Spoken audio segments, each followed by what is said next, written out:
March 17, 1938, late evening in Moscow.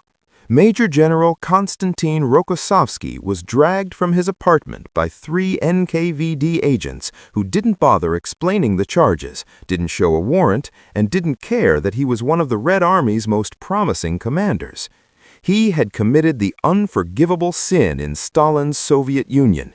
He had been right when Stalin was wrong. And within hours he would be in Lubyanka prison, having his teeth smashed out with hammers. The man torturing him wanted a signature on a confession, saying Rokossovsky was a Polish spy working to sabotage the Red Army. But Rokossovsky kept refusing, because signing meant execution and refusing meant more torture. What makes this story remarkable isn't just that he survived 3 years of this. It's that when Stalin finally released him and gave him command again, Rokossovsky implemented exactly the strategy he'd been tortured for defending, and it worked precisely as he'd predicted.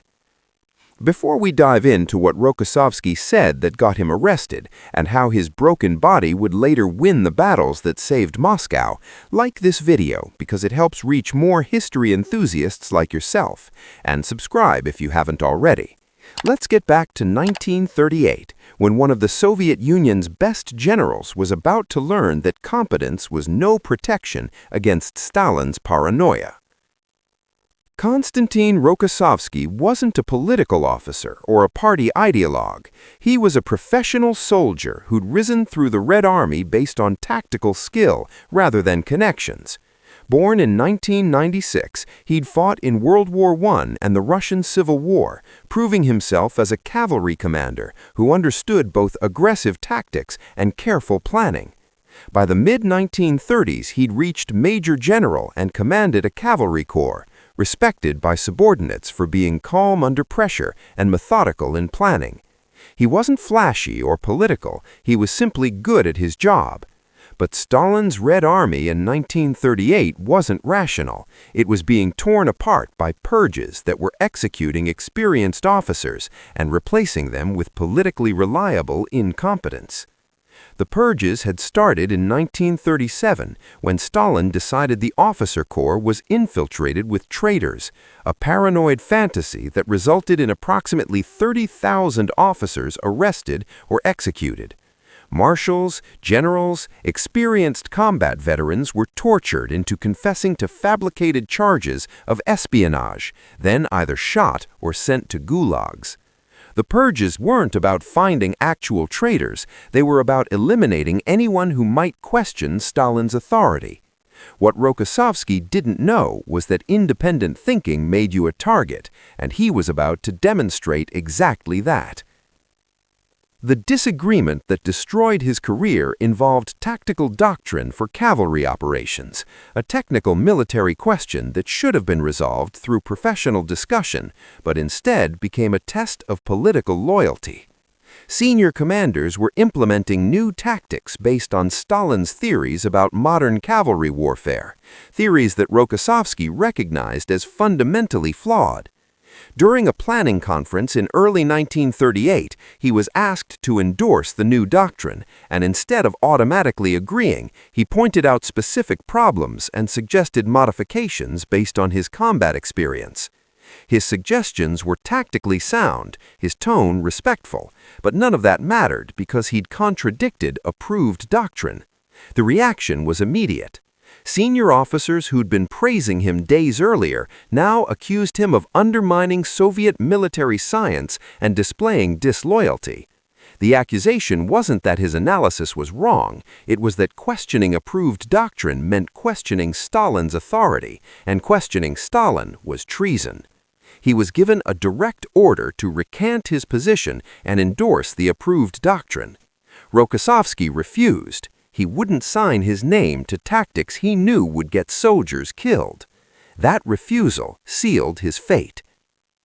The NKVD came for him on March 17th, and Rokossovsky was taken to Lubyanka prison, where the charges were espionage and sabotage, standard accusations that required no evidence because confessions would be extracted through torture. His interrogators wanted him to confess that he was a Polish agent who'd infiltrated the Red Army to sabotage Soviet defenses. The interrogation began with sleep deprivation and threats, but when Rokossovsky refused to confess, the methods became physical. He was beaten systematically, ribs broken with iron rods, teeth smashed out with hammers. The torture continued for months. His interrogators broke 9 of his ribs and knocked out most of his teeth, but they couldn't break his refusal to lie. Other prisoners signed false confessions after days of torture, but Rokossovsky understood that signing meant certain execution, while refusing meant he might survive if circumstances changed. The calculation was cold and rational. The same analytical thinking that made him a good commander applied to his own survival. The interrogators eventually gave up trying to get a confession and simply left him in prison, another purge victim existing in limbo while the purges consumed the Red Army's officer corps. And this is where Stalin made his biggest mistake, because the competent officers he was torturing and executing were the same men he would desperately need 3 years later. Rokossovsky spent 3 years in prison and labor camps, his body broken, surviving on minimal rations while performing hard labor. But in June 1941, everything changed when Germany invaded the Soviet Union. The German attack was devastating, destroying Soviet units with blitzkrieg tactics that the purged Red Army couldn't counter. Within weeks, the Wehrmacht had advanced hundreds of miles, while Stalin's political generals proved completely incapable of mounting effective defense. The Soviet Union was facing potential collapse, and Stalin needed commanders who could actually fight. Rokossovsky was pulled from the Gulag in July 1941, given a uniform and a command without apology or explanation for his 3 years of torture. He was assigned to organize defensive positions around Moscow as German forces advanced, given responsibility that other commanders had failed to handle, and expected to succeed despite having no staff, inadequate forces, and a body still recovering from systematic torture. Stalin didn't trust him, didn't apologize, and made clear that failure would mean return to prison or execution. What he didn't know was that Rokossovsky was about to prove everything he'd argued in 1938. Rokossovsky immediately began implementing defensive tactics based on the same analytical thinking that had gotten him arrested. He studied German methods, identified weaknesses in their approach, and developed countermeasures that used Soviet advantages in manpower and terrain.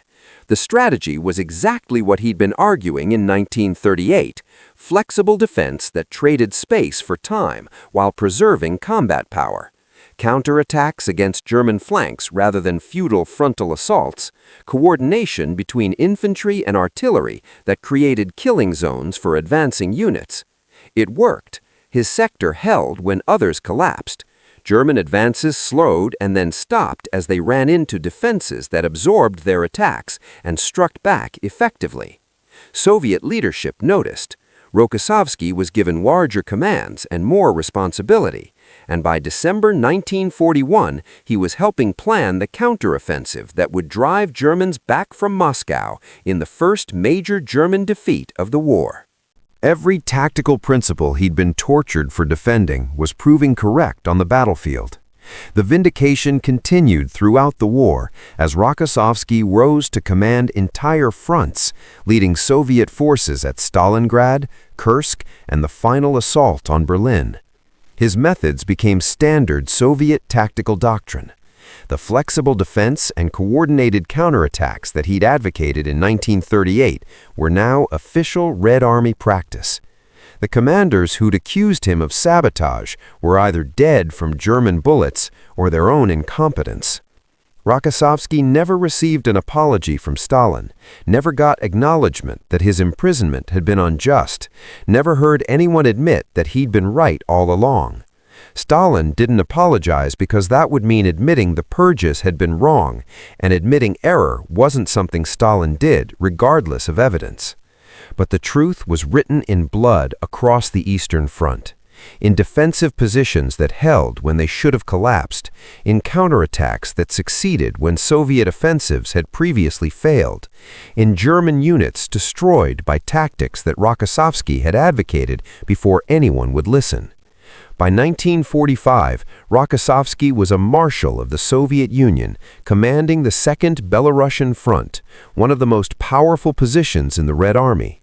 The tortured prisoner of 1938 was now helping plan the final destruction of Nazi Germany. The progression from Lubyanka prison to marshal should have been impossible, but Rokossovsky had survived by refusing to confess to lies and then proved through battlefield success that his judgment had been sound all along. That single decision in 1938, refusing to recant what he knew was true, came back years later as vindication measured in German defeats and Soviet victories. The post-war period brought new complications as Stalin's paranoia returned. Rokossovsky's Polish background made him politically useful. Stalin sent him to Poland to command the Polish army and ensure Soviet control.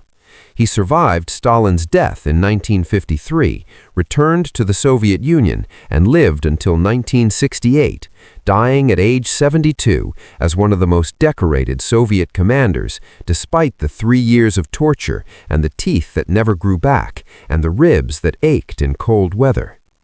The contradiction at the heart of Rokossovsky's story is that Stalin broke him physically, but couldn't break him intellectually or morally. The torture destroyed his body, but not his judgment, and when circumstances forced Stalin to use him again, Rokossovsky implemented exactly the ideas he'd been punished for holding. The system that tortured him for being right eventually depended on him being right to survive, and that dependence never translated into admission of error because Stalin's system couldn't acknowledge mistakes without admitting its own fundamental injustice. The broader lesson is about the cost of independent thinking in authoritarian systems, where being right is subordinate to being obedient. The Red Army lost thousands of experienced officers during the purges. Commanders who understood tactics were executed for political unreliability, and the resulting incompetence nearly cost the Soviet Union its survival when Germany attacked. Rokossovsky was one of the survivors, not because he was lucky, but because he was stubborn enough to refuse lies and competent enough that his tactical judgment was eventually vindicated so thoroughly that even Stalin couldn't deny it. If this story of the general who was tortured for being right and then proved it on the battlefield made you see Stalin's Soviet Union differently, like this video to help it reach more history enthusiasts. Subscribe if you haven't already, and drop a comment telling us where you're watching from. In Stalin's USSR, being right was dangerous. Being right and refusing to pretend otherwise was nearly fatal. And Rokossovsky's story proves that sometimes the only vindication comes from outliving the people who broke you and watching history confirm what you knew all along.